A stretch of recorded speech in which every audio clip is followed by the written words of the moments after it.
Welcome back to Rise and Tell with Shikha. I am Shikha Singh, your host and author. I have got something special to share. My brand new book, Unburnable Ambition: How Overachievers Win Without Burning Out, is coming on Jan 5th, 2026. This book is for all of us who dream big but refuse to let burnout be the price. If you'd like early chapter, preview, and launch bonuses, head to shikhasingh.com/unburnable ambition and sign up today. Now let's dive into today's episode. Today, I have a wonderful guest with me, David McKee. David is not just an author, a businessman, and a coach, but he's also a really self-aware person.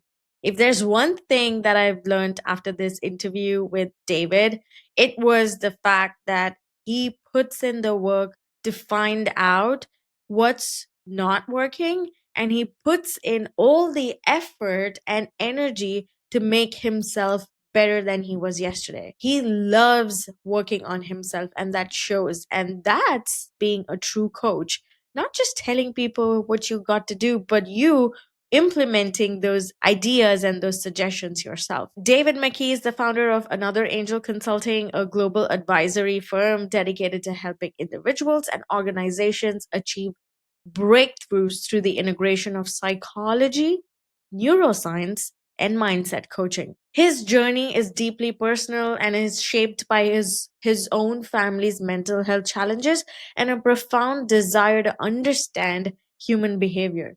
He's obsessed with learning why people do certain things the way they do it. And in addition to coaching and his advisory work, he's the author of a mindset book that bridges the scientific principles with everyday practices. David and I spoke about diminishing attention span. His favorite chapter in the book revolves around social media and how your feed affects what you think. So let's get started. Today we have with us David McKee. Welcome to our show, David. How are you? All right. Thank you so much for having me. I'm doing great. Of course, of course. It's our pleasure. And I am excited to know and learn some things from you today because everything that you teach about, everything that's in your book is highly relatable, one. And second, it's something that everybody experiences. And I'm interested to know your point of view on those. So, Yeah, let's go. yeah, let's just dive right in. I'm going to ask you, David, how did you go about starting your own business? When was that point, or what was that moment for you when you decided, okay, I'm going to become a coach and I'm going to start a business? So, yeah, everything on the coaching side, I actually started my own consulting company back in 2014. And it was out of necessity. I had an injury and I was on workers' comp. And I just realized or found out recently that I have ADHD. But at the time, I didn't know that I was going through that. So, after 2 days of being on workers' comp, and there was they kind of estimated 2.5 to 3 years that I'd be in that process or longer. After 2 days, I had cabin fever and I had to figure out something to do. So I worked in accounting. And what I figured out was I went to local mom and pop businesses that probably couldn't afford a bookkeeper. I've been around the town, like not always that busy. I wanted to help teach them about finances and be able to go through things like that. So I helped become a bookkeeper for a lot of businesses within the town and towns that I lived in and worked around. And from there, it kind of developed into I started working in music. And as I started in music, I started fusing psychology and neuroscience into that process. Oh, And nice. it helped me thank you, jump into working with a bunch of different artists who were dealing with a writer's block or depression, burnout, any of those type of issues that if they were on some type of timeline, songs work a lot like project management does, that the song Mm. goes through the process of what you're doing.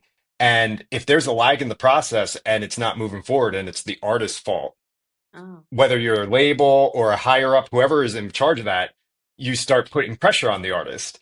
And I thought that there was a window there. I grew up performing and singing, and I know creatives think a little bit differently, that you can't just apply force and expect things to get done. It will work for some, but not most. right. And with a lot of creatives, they're almost like turtles. So you can't really push creatives to get a result.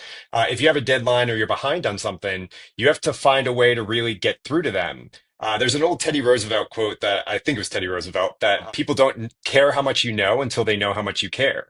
And I found that niche in that business that, okay, a lot of musicians needed that. They needed that go between so that there wasn't that pressure and that I could talk to whoever was running the project or the song or the album of what was going on. And I was just essentially the go between of making sure things got done and moved across. And the more I did it, the more I used psychology and neuroscience type little tips and hacks.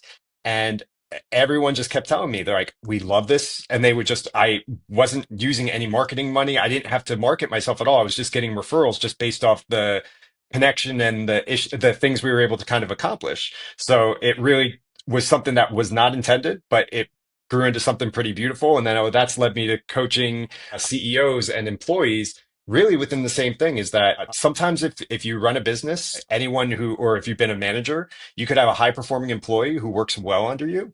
And for some reason, after maybe 2 to 3 months, they're not performing at that same level. And you just expect them to get back, and it doesn't quite get there.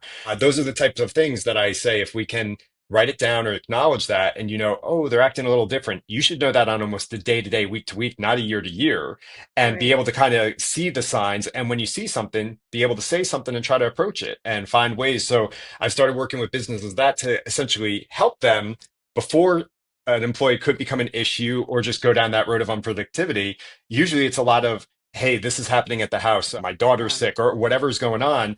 And a lot of people don't like to bring that into work. So they will hide it. And it's like that if your employer knows that, your manager knows, more often than not, you're going to have people who really do want to help and want to like take that next step because they've already trained you and they brought you up. And if you're a good performer, there shouldn't be that fear that they're just going to cut bait. It could happen, but you've got to really just go with the mindset of, hey, I've done what I need to do. Let me be my full self. And by cutting yourself off and I always say filtering of if you filter what you say and what you really feel around people, you're not being yourself.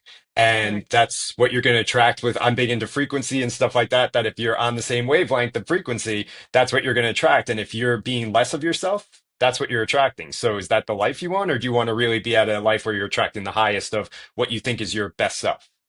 Oh, I agree 100%. And that's amazing, David. I think that journey of yours that you just explained is wow, there's a lot in it. So we'll Thank you. touch a little bit on the fact that you mentioned how creatives work differently, how they're wired differently, and Mm, they kind of go into a shell. And that kind of translates to writer's block too. And you said you help people who've gone through that. So I would love to know mhm, the top two tips of how or what do you suggest to people who've been amazing, again, great, they used to love mm. writing, they used to love doing a certain thing, they used to love making music, but now there's this big block which ended up being days, then weeks, months, and now it's been years. So how Yeah. do you what would you tell to someone like that?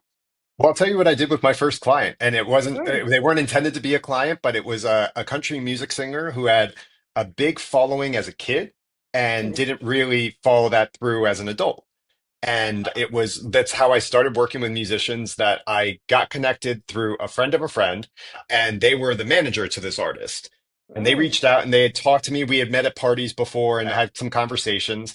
And they said, they're like, I think you might be able to get through to him. That like, she's like, I'm too close. It's like, I'm a friend. And like, when you are very close family friends, that same thing, you filter. You don't always say the whole truth because you don't want to hurt the people you love. yeah. And so that's where she was at. And she was very honest about it. And I jumped in and he and I had a phone conversation for about 2 hours. And we just kind of like laid out what was everything that was the worst of what brought this on. Because usually there's some type of traumatic event or whatever. And if they're open to talking about it, getting into it, whether it's to somebody else or journaling, write out everything that's bothering you Right. because it's going to connect to your limiting beliefs and holding yourself back. And that if you can really get it all out, it's cathartic. That, like, as you read it through, you can read something. And it's weird that even though it's in us and it's the words that come from us and we write it down on the paper, when you then read it and internalize it, it, it strikes you differently and it makes you realize, okay, like that's not okay, that it's like Right. some things you might have justified or seen the good because of whatever reason, rose colored glasses type stuff. Yeah. It really does help kind of strip away of, oh, That's the words, and you can't really deny or run from that. So it's a great stuff to be able to do a self check, and then from there, a little similar to what we mentioned before of going through what they used to do when they were Right. successful. So we really Right. like dug in, and that was a little different because it was kid to adult. So it's not always easy to say be a kid again. You That's Yeah. not realistic. So what we did is like just trying to find common things that made him happy and like what he Mm. liked to do, whether that was music or anything, finding the joy in life again. And then from there, unwinding it of what can you do? And then what were you doing when you're successful? What were you doing now that isn't that? Yeah. Find those differences. And then I try to do, Lewis Howes came up with it years ago, the perfect day exercise, that how can they build to the perfect day to get to that point? Mm. And there's a really like strange correlation, but it's a strong correlation with the sample that I've used is that as we move those artists onto one plane, they really take that next step. And it's just been so cool to see the progression of when they can do that perfect day and as they start easing into what that's going to be, the Right. music starts flowing and the ideas start coming again for writing. And it's because they're working towards something, working towards a goal. And you can't always make that a career because if you're out of work, it's hard to do that. And not everyone can be an entrepreneur. But Yeah. it's just one of those things of where can you find your joy and where can you work towards something? If it's a vacation, for me, vacations are a big thing. But I say you could just do it in yourself. Create a perfect day. What would be perfect locally without spending a lot of money? What could you do that would make it a perfect day? And for me, I could sit at the beach all day and I'd be totally fine. I don't need anything else. So when you can find that, it's then lean into that, and then you're working towards, okay, in 3 months, I'm going to have that perfect day, and I'm working towards it. I'm doing a couple hours at a time, but I'm going to get to do it all day. And it just unlocks parts of the brain that are stuck in that negative pattern and loop of negativity, scarcity, and fear. And it really helps you open up to possibilities and what can be for what you're doing. Wow, those are two solid suggestions and two solid tips, David. I love it because I'm a big, big believer in writing stuff down. I feel like the minute you put things onto the paper is when things get real. And Yeah. now you've actually made it real. And there's something in you that's saying, okay, just take that checkbox. You have to do it and you have to finish it.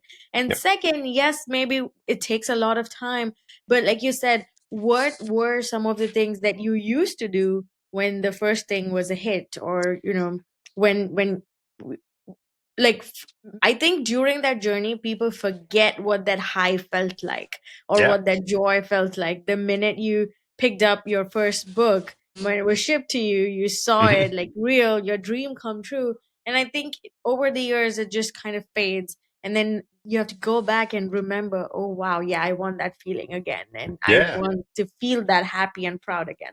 So yeah, those are two solid suggestions, David. I would love to touch on your book.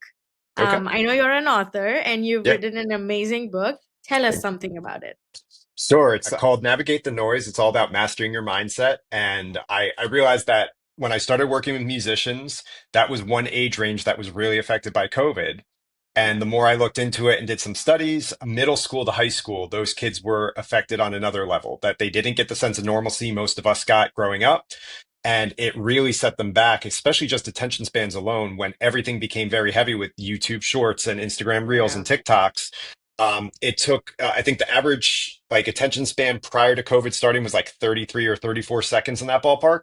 And I think it was like a year and a half into COVID, it was down across the thing to like Yeah. 28, 29 seconds. It's like 4 to 5 seconds just because of that social media feed, which that leads into so much of people don't really own their failures on social media. Some do, but so many, it's this level of perfection that is just not real or not attainable for a lot of people. And I really dig into, especially anyone working with me, we try to change everything of like watch what you're liking and what you're interacting with, like what videos you Mm. watch and everything, because I was like, that's going to be a reflection of what you're watching is what you see in the world. It's the Yeah. whole reticular activating system in your brain, Yeah. the whole car theory, the red car theory of when you're looking for something, you actively see it. So Right. it's really great of if you could put people on that path, it really gets them going, and then they can start seeing the results. Um, and then when you have that one kind of bit of success, because like every time when you start something new, you have that bit of anxiety or that bit of a pull of, and I was always a internal speaker and limiting belief type person. I always ran through my head, you can't do it, you failed, this never works. And I really like thought back to it. And when I wrote that down, like we were talking about earlier, I actually wrote that down. I'm like, I'm not a failure. I was like, if I asked any of my friends, they would say I'm one of the bigger successes they know. So Yeah, it's really that simple. But we all are very like if you haven't worked on yourself and you haven't like really dug into loving yourself, yeah, it makes it really hard to really go through everything else. And then that's similar to also what we were talking about before, is that if you keep filtering yourself down and you keep liking things because other people like it, or you do yeah, things because other things like it, you become more like them and it's not really your authentic self. And right. I'm big on the authenticity of artists, whether it's musicians, actors, any type of art, in my opinion, books, true, is that Yeah. you can step out and like make somebody feel something. And when you can do that, you're on a different level of what you can really accomplish. Yeah, I agree.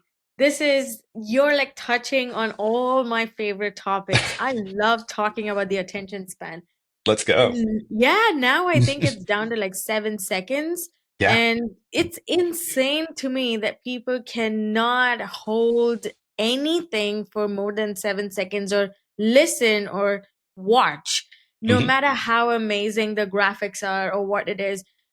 What's wrong with people? I mean, again, I don't want to say, Yeah. offend anybody, but I enjoy sitting and reading.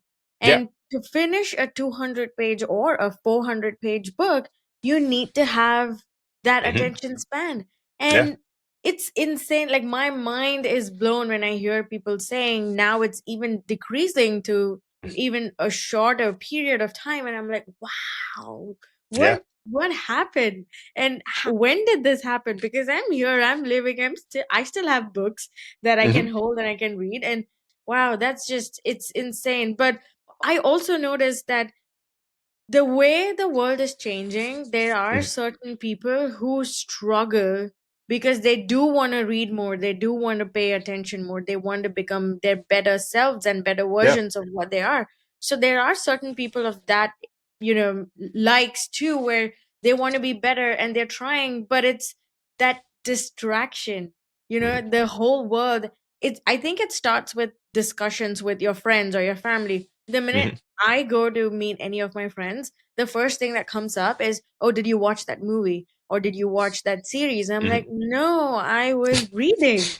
And I don't want to. Like, nothing. I love all the artists, I love all forms of art, but I Hmm. feel like we trying to cater to that diminishing attention span is not okay, at least with me. But Yeah. again, to survive, to market your product or your service, you have to do that, which is unfortunate. But yeah, that's just insane to me. And my blood just starts to boil whenever, I see people just, okay, next, next, next, Yeah. next. And the It's crazy just, thing, and you talking about binging shows in that realm. I'm not going to say what streamer, but one of the biggest ones.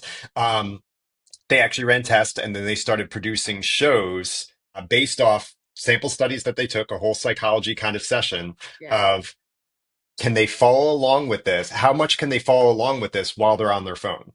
So they designed shows that you Mm, could literally you don't have to be watching every second, that you can be interacting while on your phone. And that's what they're starting to make shows based off that. wow. That it's all data that you're going to run to. And that's where, like, coming from someone like me, I was one of those people who had trouble reading. And I thought it was like a me issue that I didn't realize until like it's embarrassing, almost like 15 years ago, that an internal monologue wasn't just a me thing. Being able to unwind when I had my ADHD, so I know that now, but like my thoughts would race. I would read a book and got to like a really important part, and then my phone would ring, and then I'm like, okay, who just texted me as I'm trying to read?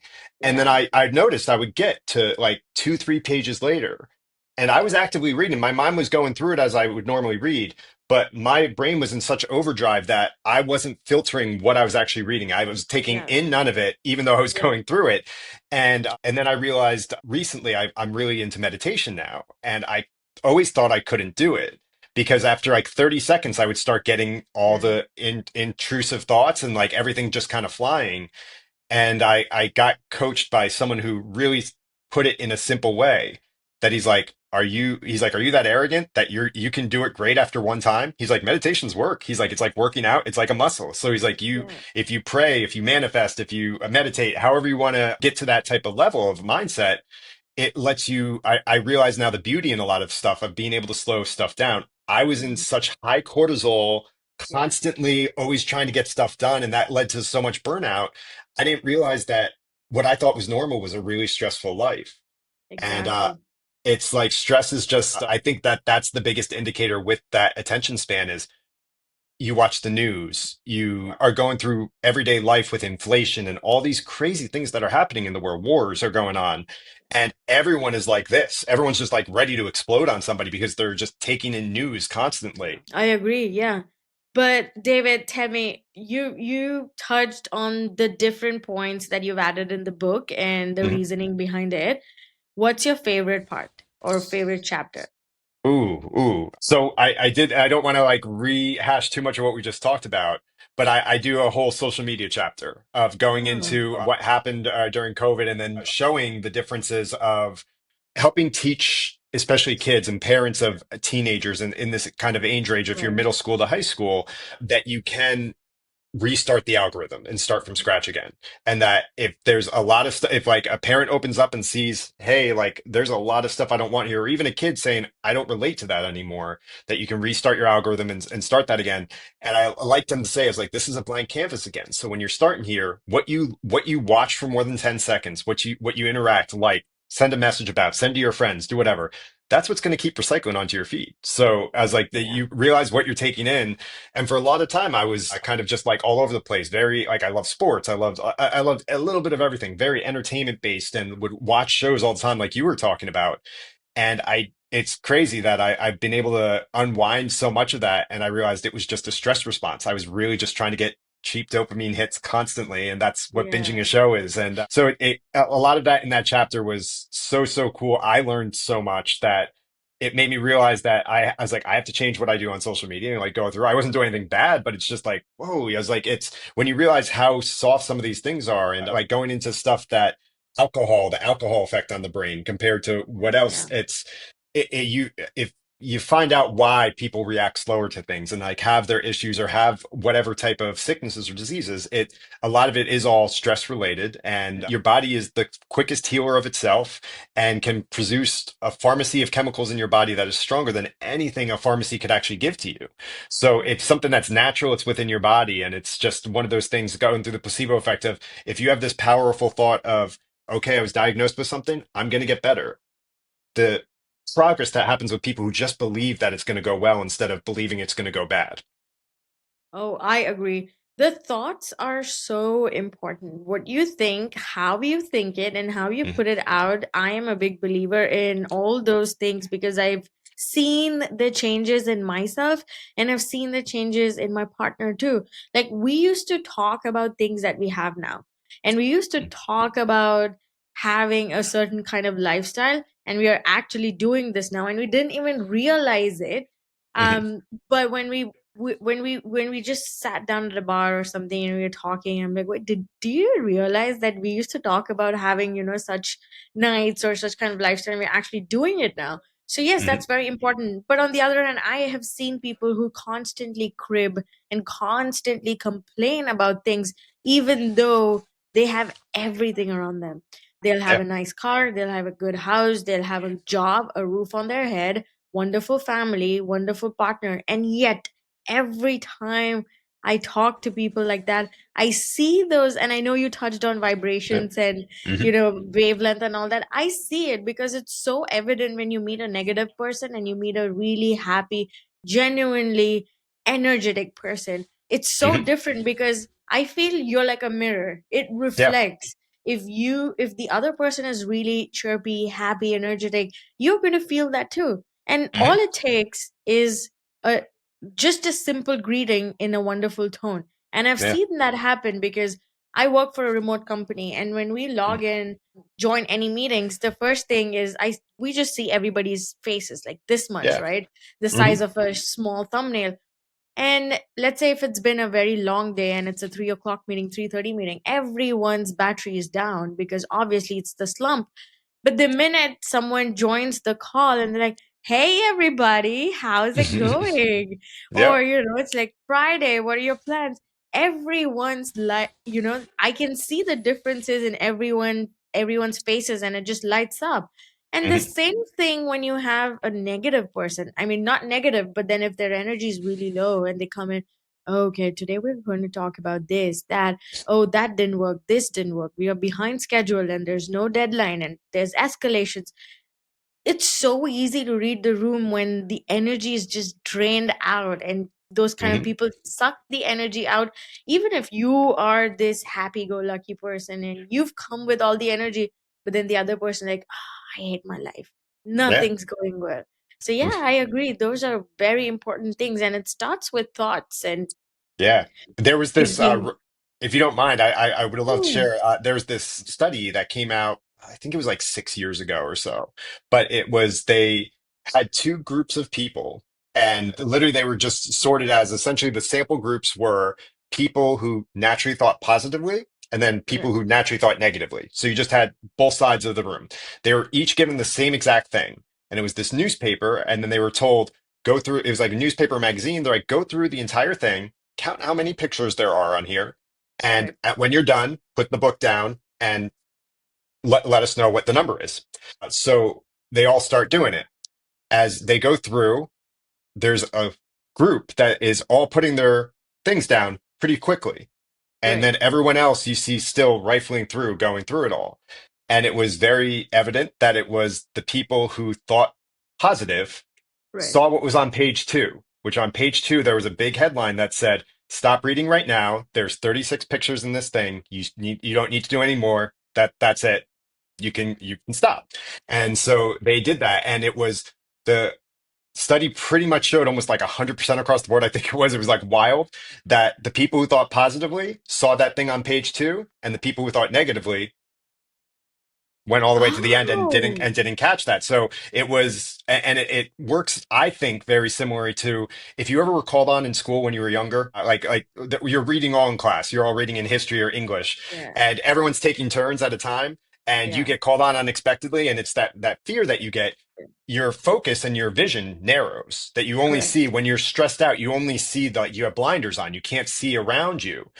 Whereas Mm. when you're cool, calm, and collected, and in a norm, like in your zone and in flow state, you see the entire room. So the people who thought positively just had bigger views of focus to what they could see. So just thinking positively gave them all that advantage of what they could do. Oh, interesting. Right? That's wonderful. Okay, so David, you talk a lot about growth and confidence and being. I know you said you love talking about authenticity and you're a big promoter of that. How can I know I've seen this being a leader myself and being in the industry for over 11 years? And how many ever people that I meet, there are still certain people who believe in people pleasing, and that's just their kind of style. And in somewhere down the line, when they continue doing that, they lose their authentic self. They don't even know who they are if they stop people pleasing. And to me, I never did it, but when I saw somebody doing it, it was a huge eye opener. Yeah. I was like, oh, people do this? Like, I had no idea. Hmm. So, what would you suggest to people who want to stop people pleasing, but You they got it. just can't? So it's a multiple things that you can do, but I can tell you I was a former people pleaser and recovering people pleaser, as I like to call it. I didn't even know I was doing that. Right. Truly, like 100%. And it was like 7 years ago or so. I was at work on location, and we're in a group chat. Like a bunch of people were all talking in a room, and someone who's like a pretty good friend of mine says, and I'm a people pleaser, like self-acknowledging. And she's like, and I'm a people pleaser. And she's like, Dave, you know what I'm talking about. You are too. And I was like, and I immediately shot and was like, no, I'm not. But it was the glass that shattered that actually, like, I thought about it. I'm like, yeah. And I was in my 30s as to when that happened, that I got called out on that. And as I did the research into it and wanted to find out why, I'm very hyper obsessed with why am I the way I am? And like, how can Right. I figure out to be my best self, healthy or health wise, everything, brain wise of what you're going through. And yeah, watching that I was this people pleaser, and Yeah. I wasn't my most authentic self. And I had a lot of things that went wrong in my past earlier life because I wasn't being authentic, and it was the universe trying to tell me, "Hey, like change." And I kept, and I'm a big believer is that we go through a lot of cycles, and it's Yeah. we talked about somewhat similar to what you were saying before. I didn't want to interrupt you, but I was like, it's breaking cycles. It's finding ways of when people are in that negative loop pattern, how can you break it as quick as possible? And one of the cool things I shared in the book, in a little bit more detail than this, but on a quick level, the same part of the brain that controls all the nasty emotions, I like to call them, the fear, anger, sadness, stubbornness, frustration, anger, any of that, depression, and is the same part of the brain that processes being grateful. So Yeah. when you were talking about having those moments of like that moment when you felt when you read a certain book or like got to like the story and you were just blown away, that feeling you have, like you just have this, I want to share it with someone, I want to talk about it. Like it's like you just get that giddiness. And I talk about it as like if you grew up, had a holiday with family growing up, that like it's you just always remember those type of things. So if you can get to one of those feelings, and if Mhm. you have kids or whatever you're grateful for, truly just try to find something that really gives you that heartwarming feeling. If you can start breaking once you start in that any of those negative emotions, if you're thinking or feeling that, and just what am I grateful for? And it took me a while, but I treated it like a gym exercise. Bless you. I treated it like a gym exercise, and I'm competitive. So I was like, all right, how can I make it this a game? And I realized that when I would kind of have an off setting, or if I was going off, it would be for like a minute or two. And then I'd be fine. Like it was Right. just like I'd throw me off, but for that little bit. And I started then timing it. I'm like, all right, can I do 45 seconds? Can I do 30? Can I do, and it's just one of those things of how can you break the cycle of any of that negative thought and try to think if you can be as cool and calm as much as possible. Right. So far, I've done a bunch of podcasts. If you don't mind, I want to ask you something to see if Yeah, it keeps sure. going. Because so far, it's 100% that it's all been one side. Um, so, name me three really great decisions you made when you were your angriest. None. All right, so it's None. 100% stays on. It. Somebody asked me that a couple years ago, and I Right. wanted to, like I said, I'm competitive. I wanted to prove them wrong. So I was trying to think of, I was racking my brain for 3 days trying to like, I'm like, there's got to be something. Yeah. And I tried more. And the more I tried, I'm like, no, I just kept thinking of more negative stuff that I kept doing. And that was just like a crazy thing to me. I'm like, all right, if we can really self acknowledge, and I think a lot of people can, that you don't make good decisions when you're angry, put the phone away. Don't make decisions in that state. So many of us will make a decision in these heightened states, and then we have to live with the consequences. And it's like, Yeah. that's why people get depressed because for a bit you were really not even yourself. Like I always use the term, like we're so much water in our body, like we're 90 something percent water. Yeah. Yeah. And if you look at a stainless steel pot and you're boiling water for rice or pasta, and you've got the water in there, but you haven't started boiling it yet. If you look down, you can see your reflection. It's clear. So you Yeah. can see what consistency that is of what the water is. But then when you boil it, you see the bubbles, you don't see your reflection anymore. It's you're in a Mm. different state. And when we're angry, that's us. And so Wow. I really tried with especially anything on the most basic level of if you can stop it or at least self acknowledge it, then you realize, okay, that's not good. And it just lets you kind of get into that, okay, don't let it progress or keep going for more than a minute, 2 minutes, or however long you're going. Wonderful. Wow. What a Mm, different perspective of that you've shown us, David. That's so thank you. interesting. Yeah, because when you're angry, there's literally nothing that is helping you make those right decisions. It's like, they tell when you're drunk, don't text your ex. Hmm. Just like that. Like when you're Yeah. angry, don't decide anything. And you know how people say, like, sleep on it and then come and tell us an answer. That's Mhm. one other thing that I've learned. And I feel like that's another thing where when you're angry, you really want to like get back, Yeah. respond, snap, and like do it in the moment. But if you through meditation or through whatever, you realize that, okay, you know what? I'm not even going to respond to it. I'm just Mhm. going to keep quiet. But sit with that feeling. I think it's going to take you a long way. But it's so hard. That's the thing. It falls into similarly like the whole mindset with people pleasing of that like you don't want to be your fully as mad as you can be or whatever because you're afraid of what people are going to do, so you dull it down or something that upsets you and you just kind of bottle it, and like your friends doesn't think it upsets you but internally it is bothering you. So it's all those things as if you can find that. And the wild thing is that I found is if you have true friends who are there for you truly, it's not about anything else, they care about you. you'll find that out really quick is they Yeah. don't care about what like the friends that are true friends when you're going through your lows, they want to be there with you. Is it's very convenient when everything's going well to be a friend of somebody or close to someone, but it's when they're going through something. I always tell people like, it's like a badge of honor. If you're a true friend, if you can call someone when you're crying or you're going through something and you don't know how to respond, that's what a friend is that like that then I always say to anybody who I'm close with, I was like, I'll be offended if you didn't call me when you were like that. I was Yeah. like, that's what Yeah. it's all about. So I always like try to lean into your friend group more because the people who are really there for you, it's like if you start looking at these things, you realize how evident of how true the connection is and how close you guys really are. Correct. And that kind of lets you imagine that, okay, you don't have to people please all the time because when you Mhm. have true friends, that's like, it's not needed at all. In fact, they're going to call you out on it, like your friend did. So, yeah, that's wonderful. Thank you so much, David. Before we end the show, I want to ask you, is there anything that you would love to share with our audience? Any suggestion, any advice, any thoughts?